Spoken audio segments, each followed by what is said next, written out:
आणि आता बातमी छत्रपती संभाजीनगरमध्ये घडलेल्या एका धक्कादायक प्रकाराची।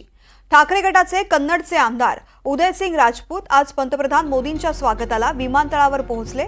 आज लखपती दीदी योजनेमधील लाभार्थींच्या सन्मानाचा कार्यक्रम जळगावमध्ये आयोजित करण्यात आला।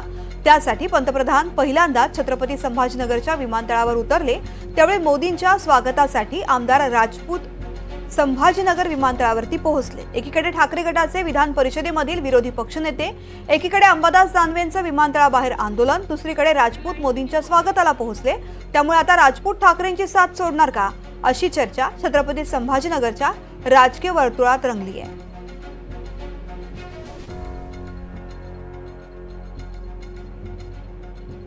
लखपती दीदी योजनेतील लाभार्थींच्या सन्मानाचा कार्यक्रम जळगावमध्ये होता। त्यासाठी पंतप्रधान नरेंद्र मोदी जळगावमध्ये आलेले होते। मात्र त्याच वेळेस विधान परिषदेचे ठाकरे गटाचे विरोधी पक्षनेते अंबादास दानवे विमानतळाबाहेर आंदोलन करत होते, तर दुसरीकडे ठाकरे गटाचे कन्नडचे आमदार उदयसिंह राजपूत पंतप्रधान मोदींच्या स्वागतासाठी पोहोचलेले होते।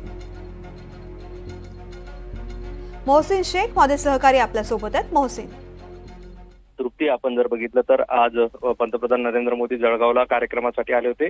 त्यासाठी सुरुवातीला ते छत्रपती संभाजीनगर विमानतळावर पोहोचले।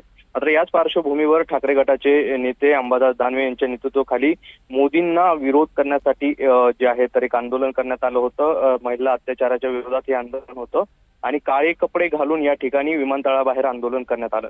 एकीकडे हे आंदोलन सुरू असताना दुसरीकडे ठाकरे गटाचे दुसरे आमदार कन्नड विधानसभेचे उदयसिंह राजपूत मात्र मोदींच्या स्वागतासाठी उपस्थित असल्याचं आपल्याला पाहायला मिळाले।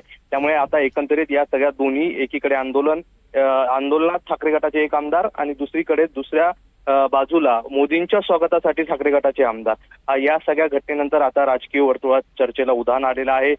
एकीकडे ठाकरे गटाकडून विरोध केला जात असताना दुसरीकडे उदयसिंह राजपूत मात्र मोदींच्या स्वागतासाठी उपस्थित होते आणि सत्ताधारी सगळे आमदार खासदार या ठिकाणी उपस्थित असताना विरोधी पक्षातील एकमेव उदयसिंह राजपूत तिथे उपस्थित असल्याने आता चर्चांना उधाण आलेलं आहे। याबाबत आता उदयसिंह राजपूत यांची प्रतिक्रिया काय असणार आहे हे पाहणं महत्त्वाचं असणार आहे। मात्र त्यांच्या या विमानतळावर उपस्थित राहिल्यामुळे आता या सगळ्या वेगवेगळ्या राजकीय चर्चांना उधाण आलेलं आहे। तृप्ती, मोहसिन, धन्यवाद संपूर्ण माहितीसाठी।